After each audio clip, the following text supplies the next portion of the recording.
Mga kaibigan, good morning po. Pagkagising ko lang po ako po yung natatawa dahil sa ito na po ang alam naman po siguro ninyo na si balik na po tayo sa original plan na Rigondo na po ang kalaban. Nakakatawa lang po dahil itong trash talk na nagaganap ngayon ay ibang klase mga kaibigan, medyo nakakatuwa ito na mga kaibigan. Una muna nag-post itong si Guillermo L. Chacal Rigondo dito sa kanyang official Facebook page at talagang gusto niyang kunin yung mga Filipino fans dahil hindi siya English, hindi siya nag-post in English, no? Nag-post siya in Filipino. Sabi dito, yan, po-post ko dyan. Sa aking palagay, ang mga Pilipino ay mahusay at magagaling. Sa katunayan niyan, malaki ang respeto at paggalang ko sa kanila. Ngunit sa pagkakataong ito, kailangan kong talunin ang isa sa kanila. Kaya nga lang, sa oras na ito, bubugbugin ko siya. Ang post ni Rigondo sa wika po natin, sa wikang Pilipino o Tagalog sa tawag ng karamihan, Ngayon mga kaibigan, syempre hindi papatalo ang ating Cuadro Alas, Hindi din nag-post ng Ingles mga kaibigan. At ang pinost po niya ay Espanyol, Spanish.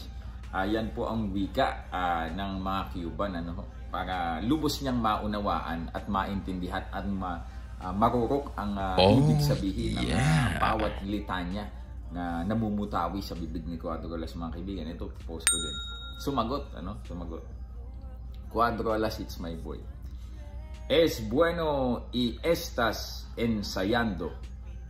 Si lo haces bien porque te haré volar la mandíbula.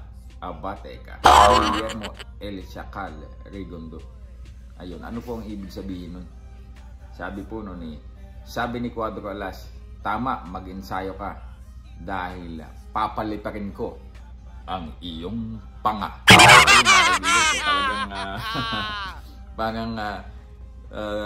Talagang nabuhayan, nakaka-excite itong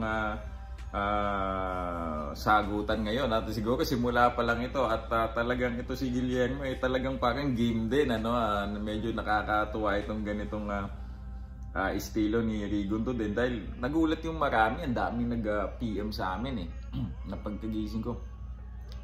Sir, nagtatagalog pala si Rigo, baka nahack yung account niya. Pagka-check ko, ganito nga, talagang siya ay nagsaliksik, at gumamit pa siguro ng Google Translate ito para siguro lalong maintindihan at ma-reach out niya yung mga Filipino fans. Bakit kanyo?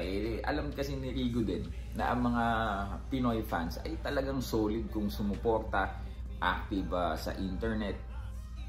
Talagang ang daming supporters din talaga ni Cuadro Alas. Alam niya naman na yon. At alam niya na pagka naggumamit siya ng wika na ating mas maiintindihan, talagang lalong bebenta. At okay yung ginawa niya, dahil talagang nag-click sa ating mga Pilipino, kinagat-agad. Ito naman si Cuadro Alas, nagsalita ng Espanyol at alam naman natin maiintindihan yun nila. Hindi lang sa Cuba, kundi sa iba pang mga Spanish speaking country mga kaibigan. So ayun mga kaibigan, sa amin naman ay back to original plan mga kaibigan. Yung mga dapat original sparmates namin na napalitan dahil nga dapat si Nonito Donaire ang amin ang makakalaban. So pinalitan namin yung mga kaliwa, pinalitan namin ang mga kanan. So originally, di ba, si Jesse Magdaleno, ayan, tapos kukuha pa ng iba na left-handed. Tapos ngayon napalitan yung plano. And then pinalitan din namin na ginawa ni Sir Sean, kinuha niya sila Gabe Flores, sila Amado Vargas, si Jonas Sultan nga natap pa din na sasama. Hindi ko lang alam kung I think matutuloy pa rin si Jonas kasi para papalabanin siya yata siya sa Mexico. So ngayon balik po sa plano, I think Jesse Magdaleno will join the training camp again maybe next week, ano? At kukuha pa ng ibang mga lefties. At kung kami naman ay magtutungo na ng LA para makipag-join force sa Team Pacquiao sa ensayo ni Senator, baka doon din kukuha ng ilang mga sparring partners para doon ituloy yung ensayo, no? At sa nangyari ito, okay naman na dahil sabi nga natin, ano, kahit nakansela yung laban, yung unification bout, ay ang August 14 ay tuloy na tuloy pa rin for Cuadro Alas General Casimero. At ayun na nga po, ito si Guillermo Rigundo ay nakaabang lang naman at talagang he's hoping na talagang, ayan, nakakasalang siya lagi. So nung tinap siya agad na ito nga, the fight will not be possible, yung unification bout, at itong si Guillermo Rigundo ay talagang handa naman, ano, yan naman ay lagi nag-iensayo. So hindi naman natin maka-count out siya na hindi, ano, wala nang ensayan or hindi na nag-ensayo yan nung hindi siya lalaban. Kasi si Guillermo Rigundo po, although hindi sana siya matuloy ng kay Casimero, ay siya pa rin po ay planong ipalaban sa undercard, ano. So ngayon na balik na sila uli ni Cuadro Alas ay ano na po, hindi po masasabi na walang ensayo o kulang yung ensayo ni Rigundo, dahil alam si Rigundo po ay veterano na, alam po niya ang ginagawa niya. At ito po ay talagang napakagandang laban din kasi ito po ay isang challenge din at gustong patunayan ni Cuadro Alas na ma-knockout niya itong si Guillermo Rigundo. Kasi alam natin kahit umayaw siya kay Loma ay hindi naman siya talaga napabagsak o napatulog, ano, o nag-quit lang siya dahil outback siya, outsmart siya ni na-outsmart siya ni Lomachenko. So ngayon, yes, madulas, nandiyan pa rin yung dulas ni Guillermo Rigundo, but we have seen some flaws na dito sa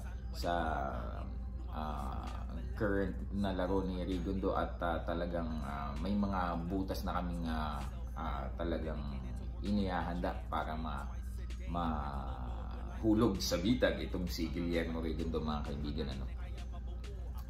At yung date August 14 nakalagay sa PBC to be determined, but most probably dun po yan sa Carson gaganapin. So marami po tayong mga kababayan dyan ng mga Pilipino, and given na yan, marami ding susuporta kay Rigo. Siguro magiging hati ang crowd dahil si Rigo ay naging kilala na din yan dito sa Amerika, although 40 na siya, no? Magpo-41 na siya this coming September, kasi late po siya nag-turn pro. Kasi talagang gamit na gamit siya noon sa amateur boxing ng Cuba. Yan po, si Guillermo Rigundo po ay hindi biro. Siya po ay 2-time Olympic gold medalist, 2-time Olympic amateur two-time world amateur champion. So ang kanya pong boxing background, although kaunti lamang yung kanyang pro fight, sobrang laki po ng experience niya sa sa amateur boxing. At yung maging Olympic gold medalist ka ng 2 beses, napakalaki na pong napakalaki na pong achievements niyan. So we're not taking him lightly, although sinasabi ni Cuadro Alas, lagi nyo naririnig, easy work. He's just saying that to also motivate himself, mga kaibigan, dahil pag sinabi niya, dun siya mas lalong nabumotivate na kailangan kong gawin to, kailangan kong patunayan sa yung sinabi ko kasi nakakahiya pag hindi ko ginawa. So what we can assure you, Cuadro Alas is really working hard. Wala pong nagbago man ang kalaban. Hard worker po si Cuadro Alas, mga kaibigan. Yan naman ang gustong gusto sa kanya ng kanyang mga trainer dito, si ang strength and conditioning, of course, Sir Memo Heredia. Sa boxing, si Sir Jorge Capitulio. Nothing but praise, mga kaibigan, kay Cuadro Alas, dahil talagang pinupush lagi ni Cuadro Alas ang kanyang sarili.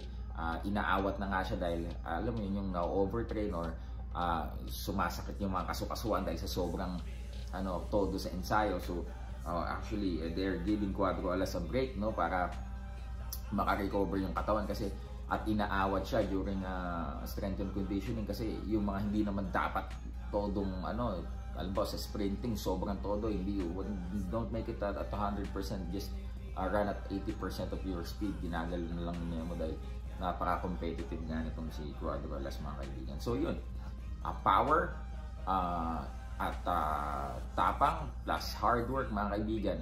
Cuadro Alas is working like an animal, at nasa prime po mga kaibigan. So, napakagandang laban po nito at kami po ay umaasa ng inyong suporta at tayo pong lahat ay i-enjoy po natin itong laban na ito. I'm sure it will be entertaining even before the fight dahil si Rigondo po ay talagang game din ano. At kahit noon pa, bago pa siya mapalitan, si Rigo ay ano talaga okay sa kanya yung ganitong klase. Actually, medyo ano nga comedy na entertainment ang dating ng kanyang ano.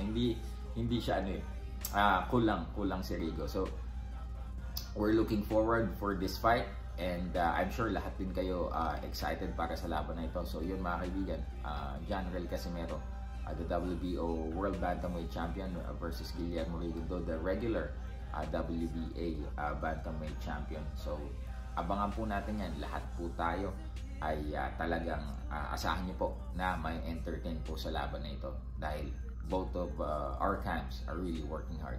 Yun lamang po. Mabuhay po kayo.